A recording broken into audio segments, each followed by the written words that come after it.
আসসালামু আলাইকুম, আমি শিব্বির আহমেদ। এই পর্বে আমি দেখাবো অ্যালাইন অ্যান্ড ডিস্ট্রিবিউটের ব্যবহার।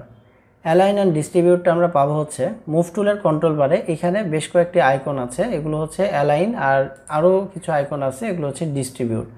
তো এই আইকনগুলো এখন সবগুলোই হাইড করা, কারণ অ্যালাইনটা হচ্ছে যে লাইন সোজা করার কাজে ব্যবহার হয়, আর ডিস্ট্রিবিউটটা হচ্ছে অনেকগুলো লেয়ারের মাঝে গ্যাপ সমান করার কাজে ব্যবহার হয়ে থাকে। তো এখানে যেহেতু কোনো কিছুই নাই, যার কারণে এগুলো সবগুলো এখন এই অবস্থায় আছে, ইনঅ্যাক্টিভ অবস্থায় আছে। তো আমি এখানে একটা শেপ তৈরি করে নিচ্ছি, তারপরে আমরা এটার ব্যবহারগুলো করে দেখতে পারবো। তো এখানে আমি একটা শেপ তৈরি করে নিলাম। এখন এটার আমি আরও কতগুলো কপি তৈরি করে নিচ্ছি। এখানে আমি অনেকগুলো কপি তৈরি করে নিলাম। নেওয়ার পরে এখন দেখেন, একটা লেয়ার যখন সিলেক্ট আছে তখন কিন্তু এই সবগুলো হাইড করা।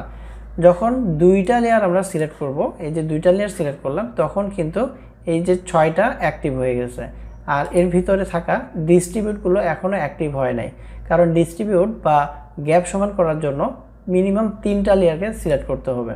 3টা লেয়ার সিলেক্ট করলে এই যে এখন সবগুলোই কিন্তু অ্যাক্টিভ হয়ে গেছে। আচ্ছা, এখন আমি সবগুলোকে সিলেক্ট করে নিলাম। নেওয়ার পরে প্রথমে আমরা অ্যালাইনটা সোজা করে দেখব যে লাইনটা কিভাবে সোজা করা যায়।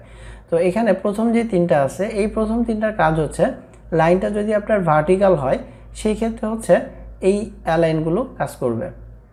যেমন এখানে অ্যালাইন লেফট এজ, অর্থাৎ এদের মধ্যে এই যে এখানে সবগুলোর মধ্যে ধরেন আমি এইটাকে আমি বাম পাশে রাখলাম।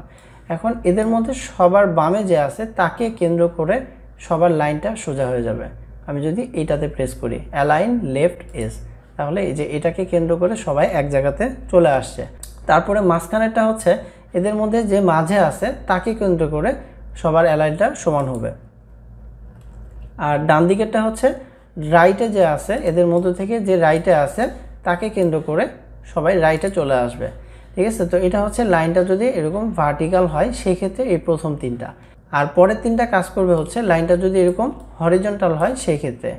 এখন এই যে পরের 3টা যদি আমরা দেখি, প্রথমটা আছে হচ্ছে অ্যালাইন টপ এজ, অর্থাৎ এদের মধ্যে সবার উপরে যে থাকবে তাকে কেন্দ্র করে লাইন সোজা হবে। তারপরটা হচ্ছে সেন্টার, তারপর এটা হচ্ছে বটম, অর্থাৎ নিচে যে আছে সবার তাকে কেন্দ্র করে সবার লাইনটা সমান হয়ে যাবে।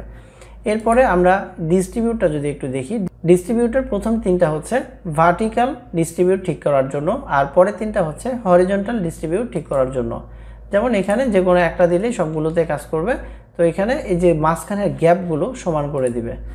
যেমন এখানে আমি দূরত্ব তৈরি করলাম এবং এক একটাতে এক এক ধরনের গ্যাপ তৈরি করলাম, কোনোটাতে কাছে কোনোটাতে বেশি।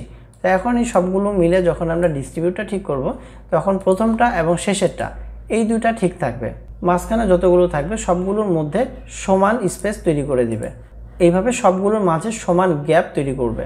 আর এই সেম কাজটাই আমরা যদি এই প্রথম 3টাতে করতে চাই, তাহলে আমাদের এটা ভার্টিক্যাল করে নিতে হবে। ভার্টিক্যাল করে নিলাম, নেওয়ার পরে আমি একটু ছোট করে দিচ্ছি। তারপরে মনে করেন এগুলোর গ্যাপগুলো আমি একটু কম বেশি করে দিলাম। দেওয়ার পরে সবগুলোকে সিলেক্ট করে আমি যদি এখান থেকে মাঝখানটাতে দিই, এই যে সবগুলোর গ্যাপ সমান হয়ে গেছে।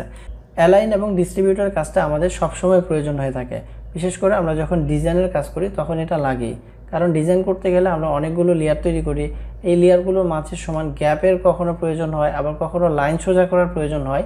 এই জিনিসগুলো আমরা যদি মুভ টুল দিয়ে ম্যানুয়ালি করতে যাই, দেখা যায় যে অনেক সময় লাইনটা সোজা হয় না বা একাধিক লেয়ারের মাঝের গ্যাপটা সমান হয় না।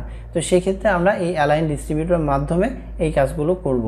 তো আশা করি ভিডিওটি বুঝতে পেরেছেন। তারপর যদি কোনো প্রবলেম থাকে সেক্ষেত্রে ভিডিওটি আরও একবার দেখে নেন। ধন্যবাদ।